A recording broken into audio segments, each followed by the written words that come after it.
Akkam jirtu hordoftoota chaanalii kootii haaramuu mata duree akkamittiin ofitti amanamummaa guddifachuu dandeenya jedhu irratti mata duree haaraa tokko isinii qabadhee dhufeera. Na wajjin turuudhaan na hordofa. Egaa akkuma beekamu jireenya keenya guyyaa guyyaa keessatti wantoota nu barbaachisan keessaa tokko ofitti amanamummaadha. Wantoota guyyaa guyyaatti hojjennu yookiin raawwannu hundumtuu ofitti amanamummaa qabu ta'ee rakkoolee nurraan geessisu beekamaadha. Kanaaf bakka barannutti, bakka teenyutti, bakka sochoonutti, iddoo hundumaatti kanaaf ofitti amanamummaan baay'ee barbaachisaadha jechuudha. Kanaaf akkamittiin namni tokko ofitti amanamummaa ga'aa ta'e tokko horachuu danda'a yookiin ofitti amanamummaa guddifachuu danda'a waan jedhu irratti ibsa gabaabaa isiniif kennuun barbaada. Fi qabxiilee tokko tokko isaan jalatti kaa'antu jiru jechuudha. Tokkoffaa irratti namni ofitti amanamummaa cimsachuudhaaf waan inni gochuu qabu keessaa gatii isaa ofiisaaf kennuu beekuu qaba. Gatii akkamiin ofiif kennuu qaba? Nama duratti yeroo dhiyaatu, wanti bakka hojiitti yeroo dhiyaatu, fuula namaa duratti yeroo dhiyaatu gatii akkamii ofiif kennuu qaba? Ani gatiin inni ofiif kennu sun gatii negatiiva ta'e moo gatii poozitiiva ta'edha yookiin immoo gatii sirrii ta'e moo gatii gad of buusu, gatii gad isa buusu ofiif kenna? Namni gatii ati ofiif kennite si ilaalee si kabaja jechuudha. Kana jechuun karaa biraa namni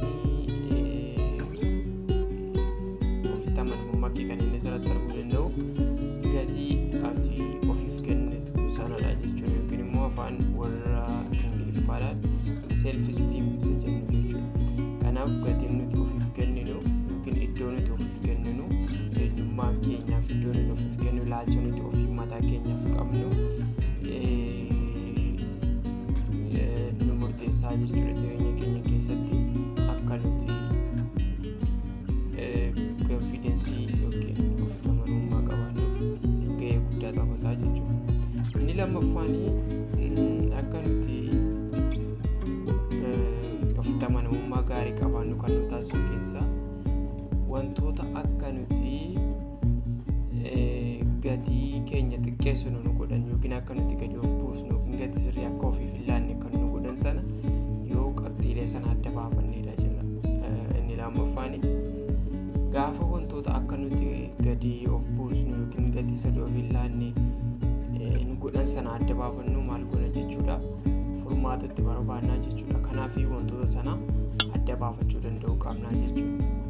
Gaafa kana erga adda baafannee booda furmaata tokko isaanii fi maal akka ta'an gatii keenya akka sirreessine of ilaalcha sirrii ofiif akka qabaannu fi namni biraanis ilaalcha gaarii akka nuuf qabaatu taasisuu dandeenya jechuudha.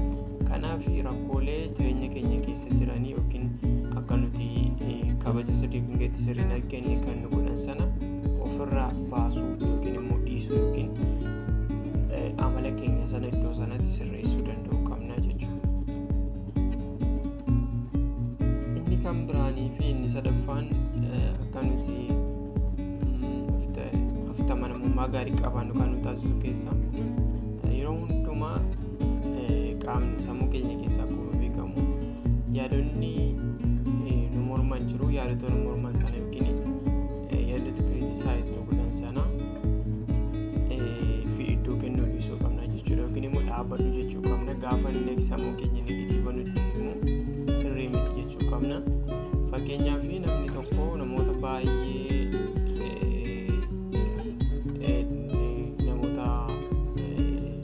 fakkeenya fudhachuu barbaadu namoota adii ta'an yookiin bifaan adii ta'an hundumtuu adii ta'anii namoota sana keessaa tokko gurraacha yoo ta'e jechuudha. Namichi gurraachi suni maaltu itti dhaga'ama? Gadaantummaa yookiin inferiority kan jedhamu itti dhaga'ama jechuudha. Kanaaf namni kun inferiority complex yookiin immoo miira gadaantummaa sammuusaa keessatti uumamuu danda'a jechuudha. Kun immoo maaliif nu saaxiluu danda'a? Kan akka anxiety, depression, kan dhiphina garaagaraatiif nu saaxiluu danda'a jechuudha. Kanaaf iyyuu sammuun keenya gaafa nu criticize nu godhu yookiin gaafa inni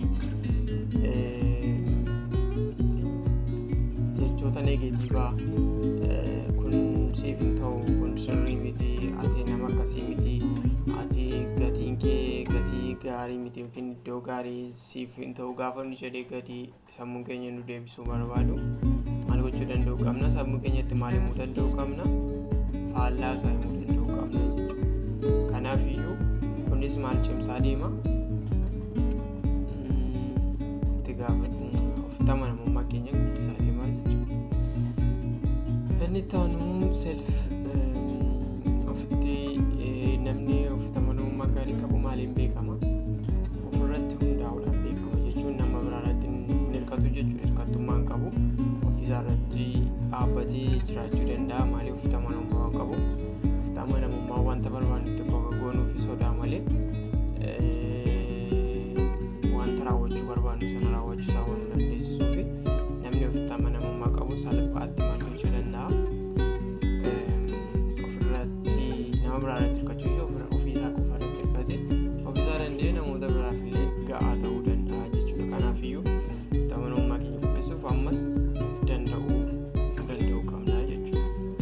Akkasumallee ofitti amanamummaa guddisuuf karaa biraa maal gochuu qabna? Gaafa namoota gidduutti dhiyaannu akkaataa nuti uffannuu fi akka saayikolojiin jedhutti namoonni uffata gaarii uffatanii, namoonni kophee gaarii kaa'atanii namoota duratti baay'ee jaallatamu jedha. Kanaaf iyyuu namoonni si ilaalu wanta uffattu akkaataa itti jirtu yookiin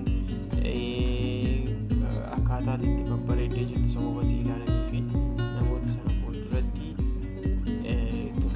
ofitti amanamummaa cimsuudhaaf akkaataan uffannaa keellee baay'ee murteessaadha jechuudha. Kanaaf achirratti illee baay'ee hojjetamuu qaba. Egaa hordoftoota koo kutaa tokkoffaa ofitti amanamummaa akkamitti argachuu dandeenya kan jedhu gabaabumatti akka kanatti isiniif dhiyeessuu yaaleera. Kanaaf an jiru qabxiilee hafan immoo kutaa itti aanu keessatti qabadhee isiniif dhiyaadha. Subscribe gochuudhaan chaanelii koo nu hordofaa. Barnoota hedduu akka argattan abdiin qaba.